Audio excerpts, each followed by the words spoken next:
김영석 TV 김영석입니다. 오늘은 키움 히어로즈에 대해 좀 얘기를 해보려고 하는데요. 지난해 10월 12일인데요. KBO 상벌위원회가 열렸습니다. 그때 이장석 전 서울 히어로즈 대표에 대해서 영구 실격 처분을 결정했는데요. 이장석 전 대표는 그 당시 2심 판결에서 횡령 및 배임 혐의로 징역 3년 6개월을 받은 상태였거든요. 그때 KBO가 내린 결정 중에 또 중요한 부분이 하나 있는데 뭐냐면 KBO는 이장석 전 대표가 어떠한 형태로든 KBO 리그에 관계자로 참여할 수 없다. 또 KBO 리그에 복권될 수 없다. 특히 히어로즈 구단 경영에 관여할 경우 구단은 물론이고 임직원까지 강력 제재하겠다고 밝힌 바가 있는데요. 그런데 1년이 지났는데요. 다시 이장석 전 대표의 옥중 경영 논란이 불거졌습니다. 왜냐하면 키움이 올 시즌에 한국 시리즈 준우승을 했는데요. 당연히 장정석 전 감독과 재계약을 할 줄 알았는데 갑자기 손혁 감독과 계약을 맺게 됐습니다. 이 사실을 배경을 보니까 장정석 전 감독과 이장석 전 대표가 접견했던 사실이 드러났고요. 또 이장석 전 대표가 재계약을 지시했다고 키움 측이 주장하고 있기 때문에 이 사태가 벌어진 거거든요. 이것만이 아닙니다. 올해 보면 1년 내내 키움은 시끄러웠는데 가장 먼저 잘 알다시피 지난 2월 상벌위원회는 박동과 조상우에 대해서 원정 숙소 성폭행 의혹에 대해서 사회봉사명령을 내린 적이 있고요. 그리고 지난 6월에는 허민 이사회 의장이 등장하는데요. 2군 선수들과 캐치볼을 하다가 갑질 논란을 일으키기도 했습니다. 그리고 박동원 선수가 또 등장하는데 심판의 스트라이크 판정에 대해서 욕설 하는 장면이 TV화면에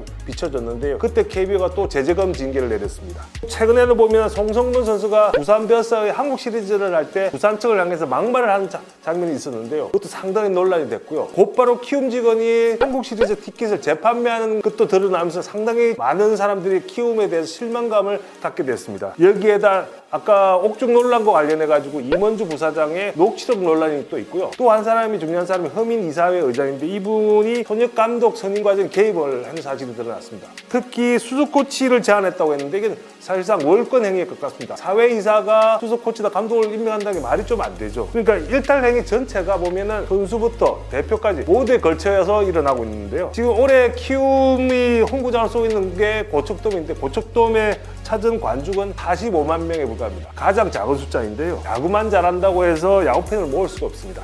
일탈 행위에 대한 범죄의식이 없는 게 키움 구단인데요. 그게 바탕에는 반성하고 사과하는 것에 필요한데 이런 것이 전혀 존재하지 않습니다. 이제는 구단 구조를 전체를 바꿀 때가 된 것이거든요. 이런 상황에서 KBO가 나서야 한다고 보는데요. 이번 옥중 경영 논란 사태는 상벌위 차원에서 다뤄질 문제가 아닙니다.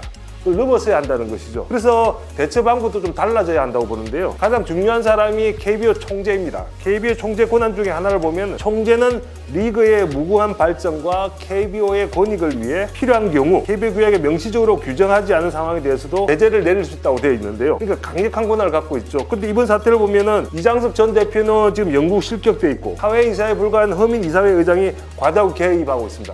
이걸 모두 막아낼 수 있는 개입이 필요한 것이죠. 그런데 이게 막아낼 방법이 하나 있습니다. 총재가 할 수 있는 권한이 있는데요. 야구비약 제2장 14조에 보면 응급조치라는 게 있는데요. 키움 히어로즈에다가 새로운 지도부를 세우는 것입니다. 우리가 보통 대학이 되는 문제가 생기면 관선 이사를 파견하게 되는데요. 이렇듯이 새로운 지도부를 갖다가 키움 측에 파견한다면 좀 어떨까 하는 게 제 개인적인 생각입니다. 그렇지 않고 만약 KBO가 또다시 어물쩍 넘어가 버리면 야구 팬들의 비난에서 자유로울 수 있을 것입니다. 지금까지 김영석 TV 김영석이었습니다.